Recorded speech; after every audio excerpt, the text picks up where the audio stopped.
la ilaha illa huwa abinda aka yi mana a Edo State ba za mu yafa wannan abin ba wallahi Allah mu za ku ci amma tura ta kai bango na rantse da Allah ba za mu yarda da irin wannan cin mutuncin da ake mana ba billahi la ilaha illa huwa abinda aka yi mana a Edo State ba za mu yafa wannan abin ba wallahi Allah mu za ku ci amma tura ta kai bango na rantse da Allah ba za mu yarda da irin wannan cin mutuncin da ake mana ba billahi la ilaha illa huwa abinda aka yi mana a Edo State ba za mu yafa wannan abin ba. It is not out of place to be angry and very much annoyed, especially when you have been affected by the cruelty within the society, just as we are experiencing across Nigeria today. Every average Northerner has the right to be angry, to be annoyed over what transpired in Edo State, Uromi, for the gruesome murder of mistaken identity of 16 persons of the Northern Extraction. They have the justification, the right to be angry over such. But that being said, it is one thing to get angry, and it is another thing to get overboard. The president has called for the manhunt of those perpetrators of such crime against humanity, which everybody, no responsible person or human, that will not condemn such barbaric acts. Jungle justice. We've witnessed it in Nigeria on several occasions across the north. We've seen Deborah, how she was gruesomely murdered on the basis of religion, of course, conflict or misunderstanding. We've seen down, of course, in River State, where the 5 boys in Obiakpo or so, yes, was mistaken for whatever identity, and then were eventually killed. We've seen the cases of harassment, sexual harassment, and assaults by the Fulani bandits, even in the north, in the east, in Enugu precisely of most recent, the women came out to express their deal, which unfortunately they have been calling on the president and the governor for barely 4 years, speaking out. Nobody came to their aids, and they have left their communities, over 70 communities, being sacked. They were begging to come back to their ancestral homes. This is happening in Nigeria. Nobody would feel happy with such development if you are from those regions, or if you are a human being with human hearts. Nobody will experience such, or his people, and they feel good about that. So we condemn all acts of barbarism, attacks, whether from Fulani bandits or the one that was unfortunately been lynched to death. The Hausa communities are angry, and they are saying, we are not going to accept this, we are not going to take it. It is an unfortunate, we have been mistreated, we are ill-treated, we are being wounded. Of course, everybody will feel same. It is quite normal. It is not out of place. Now, let's consider this. And some northern angry or aggrieved northern groups are calling for war. The Ahmed Bola Tinubu have directed the Chief of Defense Staff to go after the culprits and bring them to justice. Well, that is quite understood. That is fair, because nobody supports such murder. Of course, the people who did that, they did as a result of fear and mistaken identity, as a result of what they have been through, the killing, the adoptions, rampant within their just states, especially in their own region. But that notwithstanding, I don't support the killing or the jungle justice being executed on these people, and from the updates or informations that they have their own identity card as hunters in their bags. Wow, that is quite unfortunate. Then it was also gathered in some of the social media handlers that one of the leaders who led this mob attack was a Muslim native of Edo State, Uromi. Now, a Muslim. So this is not a religious war. People within the local who felt they have been subjugated, left at the mercy of the invaders, at the mercy of the terrorists, at the mercy of kidnappers and the rest of them, which comprises the Christians and the Muslim communities. So everybody was angry and annoyed over what is playing out. Now, for some group of Muslims saying that they're going to attack churches, they are going to attack Igbos, that are Igbos in Uromi that engineered that led the mob attack. Mind you, you claim they are coming from all the way from Port Harcourt, and they have to navigate en route Owerri. Igbo youths, Igbo people never touched them because Igbos are not mischievous. Igbos are peace-loving people. They don't find trouble except you repeatedly provoke them.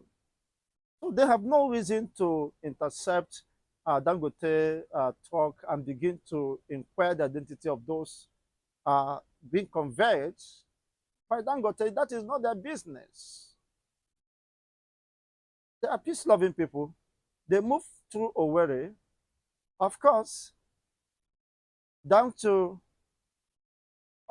should have moved through Abia State, down to Owerri, down to Onitsha, and Delta as well. So they were not touched by the Igbos. They were not lynched by the Igbos. No, and eventually, unfortunately, in Edo State, Uromi axis, they were intercepted, and the rest is history. So why do you farm the embers of war? Why must an Igbo man be dragged into any crisis which he is not even aware of, he is not part of? Why do some northern mischievous, sickling individuals will want to drag the Igbos even when they are sleeping? You want to wake them up, even when they are not part of such orchestration. You want to drag them up. Igbo daughters and women, wives have been raped, desecrated by the Fulani bandits, invaders. You have not seen Igbos taking revenge against the Hausa communities in the Igbo predominant regions or states. Rather, they resort to calling the governor attention to do what is needful for peaceful resolution of coexistence. Now, rather than focusing on what is needful, addressing and condemning the injustice, the brutal killing across not just the Uromi case, across the entire region, even in Ondo State, in Yoruba land. That should be our focus and priority than trying to drag everybody to the mud. It is unacceptable. That is provocation.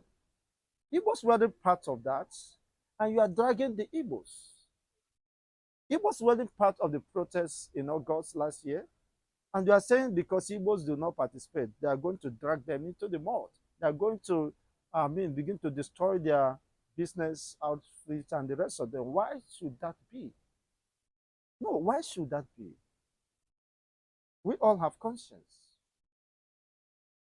Igbos are also condemning such dastard acts, despite that they have been victimized by the Fulani bandits or the Fulani invaders or militias on several occasions. Their houses, their mothers, their wives being raped, their farmland being destroyed, but they still maintain their peace, decorum, because they are not troublemakers, except you drag them to the point that the elastic limit is being exceeded, their tolerance limits breaks down, then they react. But nothing have called for such. They are not part of those who intercepted the Dangote, whatever, and demanded for the, of course, identity or whatever, those people to come down before they start lynching them. So how would you now, if one of the leaders is being identified as a Muslim native of Edo State, why now are you now pitching a tent between the Muslim and Christian? Why are you now attacking the churches? Why are you threatening the peace of the church? I think the government and the security authority must act now in order to avert the calamity that may ensue as a result of this. This is not a religious war. It's condemnable by all respects. Yes, we agree. It is condemnable. It's unacceptable. Provocations leads to provocations. Anybody that is angry with that has rights to express his anger.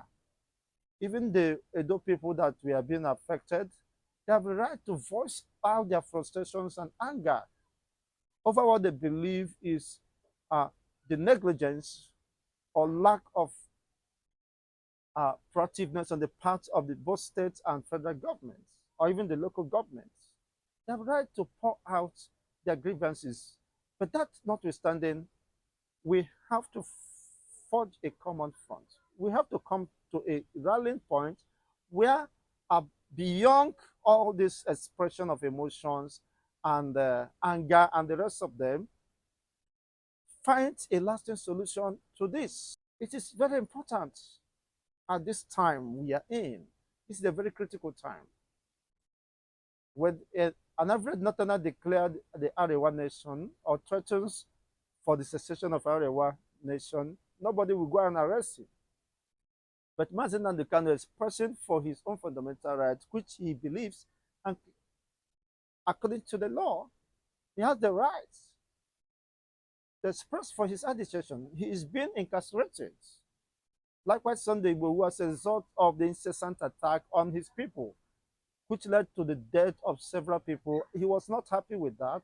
He said, no, if this will continue, then let's part our ways in the interest of preserving humanity, in the interest of peace. We can't continue to stay together, and we are rooted in deep hatred for one another. We feel insecure. That is sense of insecurity that led the killings in Uromi, in Edo State, because people could no longer trust themselves. That is just the dysfunctional system we have found ourselves, where those people within the same country that call themselves one Nigeria could no longer trust themselves. They are living in fear, in apprehension, all the day long. May I use this opportunity to call on the responsible Northerners, the clergymen, and the political opinion leaders to wade into this, to quell the crisis. It is not a religious crisis. It's a crisis of mistaken identity and impatient on the part of the perpetrators to have given peace a chance. It is quite unfortunate, very unfortunate. But then we should learn to define the boundaries and keep within the same defined boundaries. Unfortunately, the Christians communities are watching, the leaders of thought and the rest of them are watching. Nobody is speaking up. We have to rise to speak against injustice. Anywhere is injustice to all.